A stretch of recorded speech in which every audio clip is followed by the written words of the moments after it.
Hello people, so it's been a long wait for the second chapter of 2020, 968 of One Piece is finally out with translations officially. And I think this is going to be the new norm, and I don't think there's any alternative because most manga sites are not going to publish this early. You have to look no further than what happened in Manga Stream. So this is going to have to be the new norm for a lot of people, for a lot of reviewers. This is a chapter where you can tell that Oda is putting the finishing touches on Kazuki Oden's flashback. We kind of know certain things of how things are going to play out, but how we get there, this is what Oda's delivering to us, and this is what we got in this chapter. Start off with a cover page with trouble in Dressrosa because the Marines have captured Chiffon. So now Gotti, who goes chasing after them, you see some fighter members of the Firetank Pirates taken out. So I don't know what this is going to lead to. It may lead to Capone doing something. I don't know what's going to happen there. But the whole point of this is to locate Lola. So with this chapter, I mean, you can kind of tell it's going to be at least 1 to 2 chapters before we get back into present time in Wano Act 3. And it goes with what Oda said back at Jump Festa. Like, number one, he was looking forward to the ending of Wano because it would end with the Straw Hats making a tough decision or a sacrifice would need to be made in order for Luffy to fulfill his dream. The second thing that he mentioned was we're going to finally find out what happened to Sabo, Boa Hancock, and Vivi. Whether it's good or bad, we're going to find out this year. Whether it's through another world building chapter or we end Wano this year. But either way, we're going to find out. So this is a good indication what he meant by that. I gotta say this: the last page that we saw with Kazuki Oden coming after Orochi, that gave me the same vibes that I had when Luffy was approaching Caesar Clown when he warned Luffy, you might not want to do this because if you take me out, that's going to piss off the Flamingo who's been protected by Kaido. And Luffy says, no, I don't care. We were looking for a fight all along. Orochi being taken out, he's not going to be killed, obviously, but he's going to take some heavy-duty blows from Oden, who's returned to Wano, and then we're going to get into the fight between him and Kaido, which was confirmed. Kaido has touched down on Wano. He already has a working relationship with. I hope we get to see what that agreement was all about, if at all. That was a potential plot point, but you can tell Oden needed to get by that and move into the present point. It's obvious. We start off with Oro Jackson with Shanks, and you can tell this is Oden kind of narrating this whole part, where you have Shanks, and he calls him Red Taro, kind of like Luffy Taro. He has the straw hat, and he's crying. He actually reunites with Rod, and he asks for something, and then only to shed tears. I think it's something to do with look after the straw hat because we know Roger doesn't have long to live. He already became king of the pirates. It's public knowledge at this point. It's been broadcasted throughout the world by the world government. However, they are looking to keep certain things hidden, like for instance his name. There's a whole gag like the world government just made a mistake with his name. Oh, it was Gold Roger. No, they did that by design because they wanted to hide the fact that it was a D. So it was confirmed in this chapter.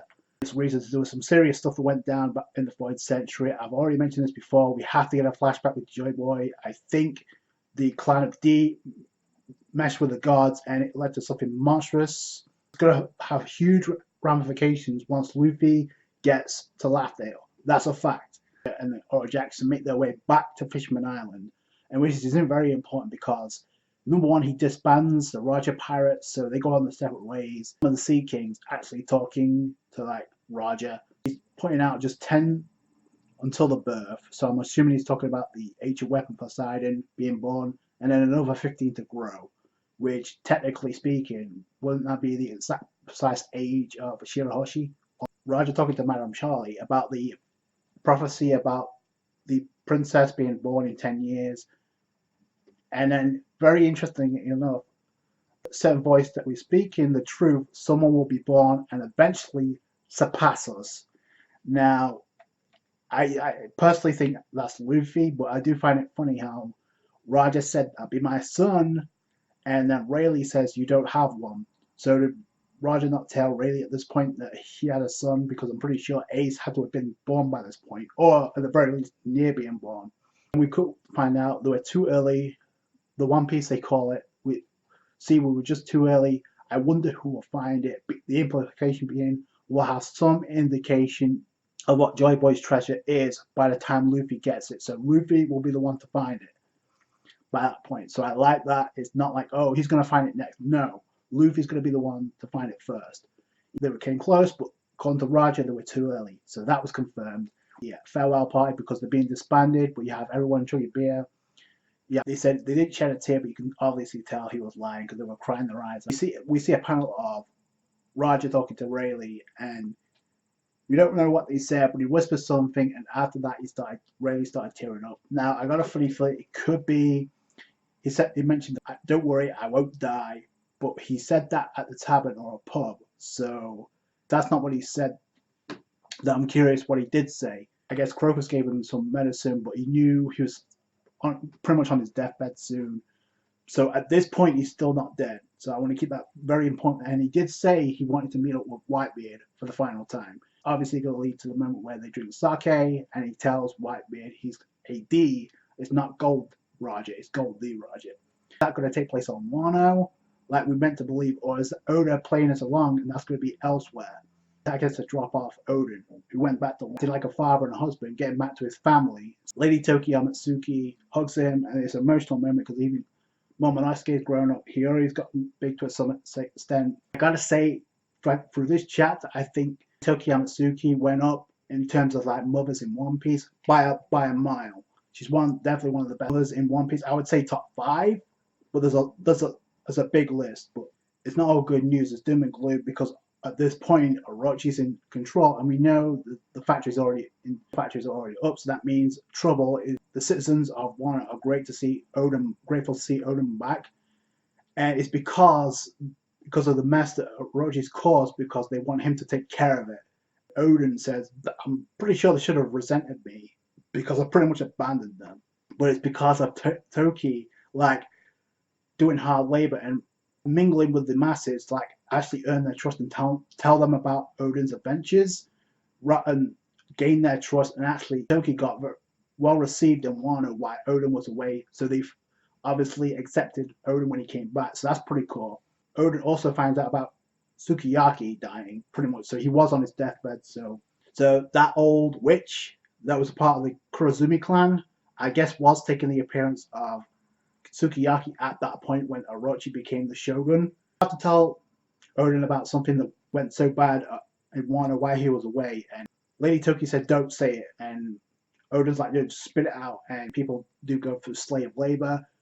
Kinemon and most of the scabbards tried to do something, but because Oden and his partnership with Kaido was too much for them to take care of, it led to some drastic turn of events, and almost led to the death of Momonosuke, if not for Lady Toki. Kill the heir to the throne, pretty much. That was Orochi's plan. But then Toki actually saved Momonosuke by taking an arrow to the leg, and you see the scar. Toki didn't want this being brought out because she knew how Oden would react. So he got pissed, and you see that expression, wanted to talk to Okiku about Izo. So that was I'm kind of glad that was got addressed, but Okiku pretty much says like, Nekomamushi Igarashi already told me about Izo staying with Whitebeard. I kind of want to wish we saw that initial conversation because it kind of feels like swept under the rug, because I come to the terms of accepting Izo's decision, and if that's the case, that may be Oda trying to shut down any theories that Okiku's the traitor here, because I initially thought that would be Okiku's motivation for being the traitor, but they're covering that up. Very secretly, he's trying to cover it up that he just wanted blurted out that Okiku's the traitor to make it more surprising, or the fact that he's just completely shutting it down and it's someone else. Interesting that Roger said he will meet with Whitebeard, and we know they do. But I'm curious, is that after Oden dies or before? Because if that's the case, then Whitebeard technically, I mean, if that meeting takes place on Wano, it technically means the Whitebeard pirates also come back. And with all the mess that's going down now, I said this in my last chapter, the scabbards, or most of the scabbards, already got sent into the future by Lady Toki. Oden gets pissed. He goes after Orochi. Toki tries to prevent him. Kinemon's like, "No, don't do it." And we know this is what it's going to lead to. It's going to lead to the execution of Kosuke Oden, but it's also going to lead to the fight with Kaido. We were going to get that fight no matter what. So that's probably going to happen in the next chapter, which is great, because we have to know how he got that scar. And number 2, we have to know how how Kaido and Orochi came to agree to some sort of agreement in the first place. So that's going to be very interesting. Also, may have something to do with the Raw Poneglyph, Oden's adventures with Roger's crew, and go back to Wano and to begin the final stages of this flashback so we can get back into present time. It was a long wait to get a second chapter, but it did not disappoint. It lived up to the hype. The emotion was there. That's going to do it for you guys. Thanks so much for watching.